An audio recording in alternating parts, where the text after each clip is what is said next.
Hello, welcome to My Life in Spain. My name's Mark, and today I want to talk a little bit about where you should live in Spain. Now, everybody's different. There's things people like that other people don't like, and vice versa.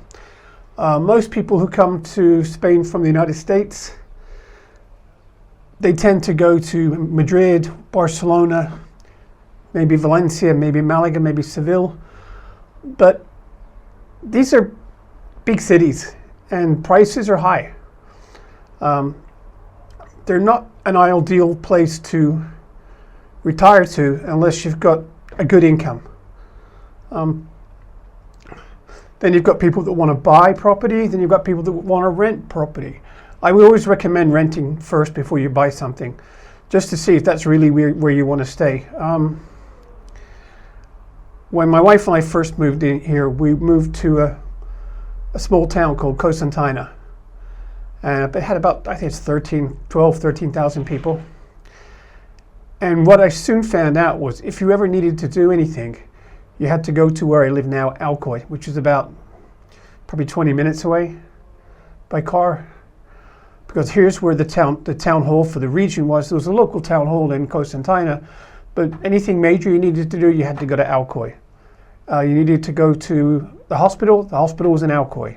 There was a clinic in Cosmopolitan, but if you needed to see a specialist, you had to go to Alcoy. So this should be a big consideration. You're not going to any worries if you go to one of the big cities I mentioned earlier, like Seville, Malaga, Barcelona, Madrid. But you will find higher prices. It will cost you a lot more to live.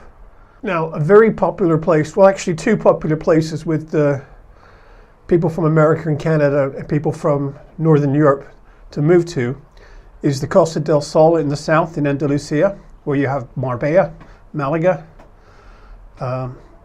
Medina, quite a few resorts all along that coast there. Neria, and then you've got the Costa Blanca, which is, of course, Alicante, Benidorm, Altea, what else is there? Altea, Gandia, Javia, Denia. Costa Blanca on the whole tends to be a little cheaper than the Costa del Sol, but anytime you live near the beach, you're going to pay a premium. It's going to cost you a lot more than if you lived, say, 20 miles inland. So that's something to consider. I mean, you can get the exact same place inland for a third less money, maybe even half the money that you've paid on the coast for something. Rent-wise, the big cities, Madrid, Barcelona, Seville even, like Bilbao, San Sebastian, rents are high. You're looking over $1,000 a month for a small apartment. Costa Blanca, inland, you can probably find something for like $600 a month for a 2-bedroom apartment. But like I say, if it's on the beach, it's prime property. It's going to cost a lot more because it can be rented out in the summer for a nice amount.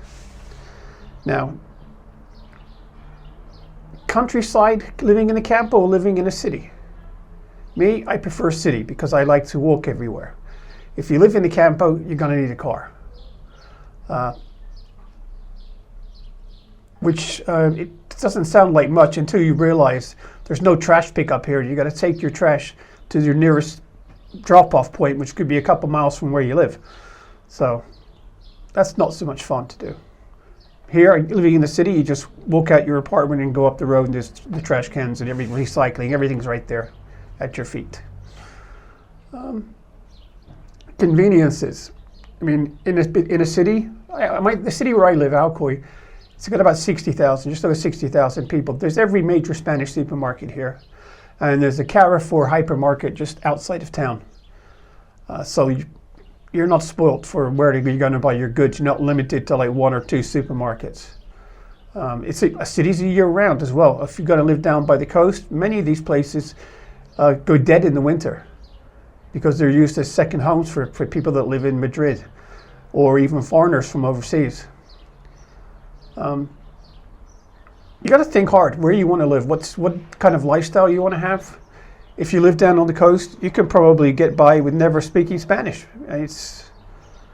And everybody speaks English down there because they've got so many tourists that speak English. Whether if you're German, if you're Scandinavian, their second language is going to be English.